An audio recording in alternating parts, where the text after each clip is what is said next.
I'm about to share the things that I am sure no other teleprompter reviews or YouTube videos will tell you. Because I myself, I watched tons of YouTube videos before buying the Desview T3 Teleprompter. I watched over 20 videos. I invested in a teleprompter to improve the speed up of my YouTube video production. But the moment I got it, I realized that there was so much. No one told me about owning or using one of these things. After watching over 15 teleprompter reviews, I still felt uninformed about some things that would have made my buying decisions better. So I want to help you make a better decision if you are considering buying a teleprompter.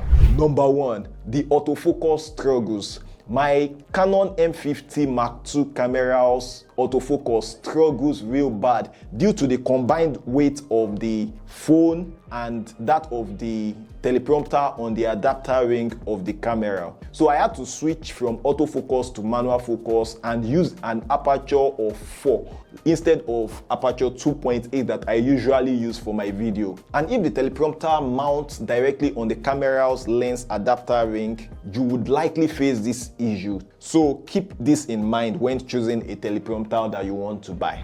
Number 2, the weight damage risk. Many reviewers praise how lightweight the Desview teleprompter is before I bought it. But that weight on the lens can actually affect the durability of the lens. Plus, there is the extra weight of my phone, which I didn't factor in before. I was feeling like, oh, the teleprompter is light enough and wouldn't be much of a weight on my camera. But now you are having a phone. I use an iPhone 12 Pro Max sitting right on my camera's adapter ring. So even though it is convenient to leave the teleprompter setup after you are done shooting, I would recommend that you remove the phone. Of course, you would remove your phone and remove the teleprompter from the camera lens. You can use an extra stand to support the teleprompter for some teleprompters, but in my case, I don't think that actually works for my set. And even if it works for your setup, that means you have to hold an extra stand. But before we go to number 4, please quickly give this video a little like. Voice-activated teleprompters. Voice-activated teleprompters like SpeakFlow and Prompt Smart are cool, but they charge you an arm and a leg. Since I'm on a budget, I tried out Smart Prompt Lite, which is their free version, and it follows your voice automatically. It is nice when it works, like it pauses when I pause and it works when I work. It allows me to elaborate further, but I found it sometimes struggle to keep up, even when I am close to the mic as suggested by other reviewers. For non-voice activated options, there is this app by Teleprompter App Limited. It's a free version and it works well for me. That's what I'm using right now. If you are still keen on getting a voice activated app, check out Teleprompter Mirror or Speech Prompt, both of which are actually free. Before we go to number 4, please quickly give this video a little like. Number 4, smooth presentation. But beware, I got the teleprompter for smoother presentation and it's definitely sped up my shooting time, and I really love this. And it reduced the filler words and pauses in my voice when I speak, things like unnecessary or repetition of lines. But reading directly from a teleprompter can come with its own downside, as it makes me come off as robotic, although I'm learning to present myself better in the front of a teleprompter and not sound like a robot. And if you are not intentional about maybe your gesticulation, your facial expressions, it will make you sound boring, not only robotic. So to avoid this, while writing your script, you should write your script the way you speak, and you should practice reading out your script. And there is a reminder, you should put maybe like some cues for some gestures and facial expressions, you understand? So it's also good that you exaggerate things, like exaggerate the smile, exaggerate the gesture and all that, because like when you are using a teleprompter and you are in front of the camera, there is this way, this two things in front of me right now actually reduces your natural flow. So you want to exaggerate the smile that wouldn't come. So now when you exaggerate it and it's reduced by your consciousness of being in front of a teleprompter and camera, so you guys can meet somewhere in the middle and you can sound a bit more natural than you will if you don't exaggerate. So this can make your delivery more engaging. So number 5, while I can't speak for all brands, the Desview T3 setup manual wasn't helpful at all. What can you do? It took me a while to figure things out, but at least the remote setup manual was helpful and it was very quick for me to learn. It took me maybe less than a minute to just skim through the remote manual, and then I knew how to use the remote immediately.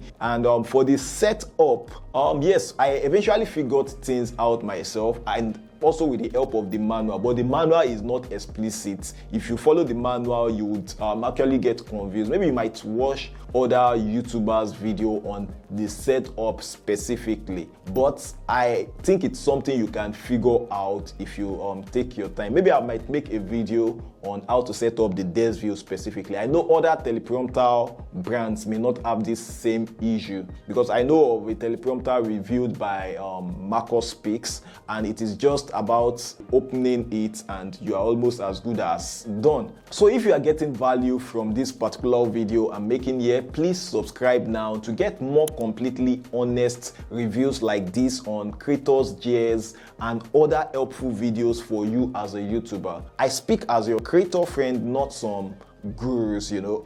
So number 6, the teleprompter's remote is nice, but the OK button is loud and my microphone picks it up when I'm filming. Can you believe that? It's better to use the quiet slide down buttons for pause and because that is quieter. So number 7, the teleprompter blocks my LCD play screen beside my camera. This is my biggest downside having a teleprompter, because one of the reasons why I got the Canon M50 Mark II camera is because it has that option of having my LCD displayed to me as a solo creator. I do this setup myself and I want to see myself when I am shooting. But the solution I found to this particular one is that instead of setting up my camera and setting up my teleprompter and everything and trying to like see myself through the LCD screen, which doesn't work, if you have a Ninja in front on the top of your camera, that might be helpful, but most of us don't have a Ninja or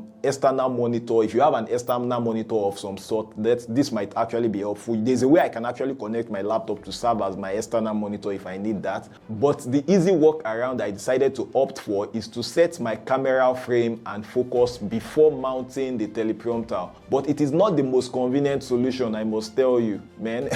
Now let's talk about which brand of teleprompter should you buy if you've not bought a teleprompter. When I was researching, I ordered the Bestview Teleprompter before checking my favorite YouTuber Marcus Speaks review. So while I am happy with the choice I eventually make of getting this Desview T3, I probably would have considered Ulanzi's teleprompter a bit more if I had watched Marcus Speaks. So now let's talk about scripting time. Since I just wing off my content on a normal day, or I simply use an outline before acquiring a teleprompter, now one thing I notice is that while a teleprompter makes shooting easier and smoother with less or no mistakes, it takes a lot of time to script for the teleprompter. It saves you time in shooting stage, but it takes double or triple that time in the scripting phase of your production. That is why you might still consider winning off your content. A teleprompter has its own advantage. The good side is that you can use a teleprompter for outlines too, and presentations in streaming, webinars, or online conferences without 99% of your audience knowing. So teleprompter is great. Then as you also rehearse, as you practice, this is the second time I'm actually shooting